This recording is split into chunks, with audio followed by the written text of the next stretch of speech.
Question number 4. Do the Gospels contain eyewitness tradition? When I was a Bible-believing evangelical Christian, attending Moody Bible Institute, before I began my serious scholarship on the New Testament, before I began to read it in Greek, and before I saw what serious scholars of the world had to say about it, I was absolutely convinced that the Gospels not only contained eyewitness tradition, but that they were written by two eyewitnesses, Matthew and John, and by two people who were close companions to people who were eyewitnesses, Mark and Luke. Intense research has a way of changing your mind about things. But I don't want you to think that this is a reason for you not to use your brain. Even if you are the most hardcore, Bible-believing evangelical on the planet, you surely think that God gave you a brain. Use your brain. Craig and I will agree on this. God gave you a brain to think with. Apply reason. That's why God made you a human being instead of a slug. Don't be afraid of using your intelligence to find out the truth. The truth may not be what you were taught, but if it's true, you should believe it, not run from it.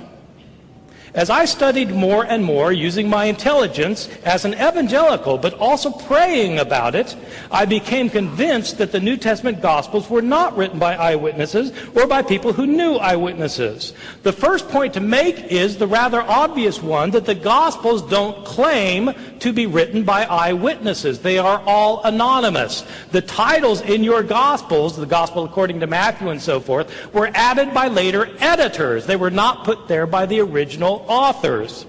Second point, none of the Gospels claims to be written by the person whose name it bears. They don't claim to be written by eyewitnesses, and they don't claim to be written by people named Matthew, Mark, Luke, and John. Those are later traditions that were added to the Gospels. These traditions do not start appearing for about 100 years. Some people think that there is an early church father named Papias who attests to the witness of Mark and Matthew, but in fact there are very solid reasons for thinking that Papias, who lived around the year 120 to 140, is not referring to our Mark or our Matthew. The first time anybody refers to Matthew, Mark, Luke, and John by name is Irenaeus in the year 180, 100 years after these books were written. My understanding of the Gospels, as they've come down to us, is that they were anonymous, and we don't know their names, and they're not built on eyewitness testimony. But the important point that I want to make is that even if the Gospels were written by eyewitnesses, or even if they did contain eyewitness accounts, that would not guarantee that they were accurate. Think about our legal system today. Are eyewitnesses always accurate in what they report? If so, why do we have trials that call in testimony more than one eyewitness? If eyewitnesses were always 100% accurate in what they report, we wouldn't need law courts. If we wanted to know what happened, we would simply ask somebody. Eyewitnesses do not always get all the information right. But even if they did, it wouldn't matter because the Gospels of the New Testament don't claim to be written by eyewitnesses, and in fact they were not written by eyewitnesses. The Gospel writers were living 40 to 50 to 60 years after Jesus died. They wrote the Gospels in Greek. Jesus' language was Aramaic. These Gospel writers were living in a different country. Decades later, where did they get their information from? They were not the followers of Jesus. They don't claim to be followers of Jesus, the disciples.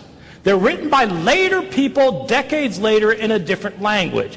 Where did they get their information from? They heard stories about Jesus that had been in circulation year after year after year, decade after decade, down to the time that the gospel writers living in a different country, speaking a different language, heard the stories. What happens to oral stories when they are transmitted orally? They change. The gospel writers have discrepancies among themselves because the stories that were told and retold were changed over time, and the gospel writers themselves sometimes changed the stories. That's why there are discrepancies. That's why scholars might be able to tell you generally what Jesus was about.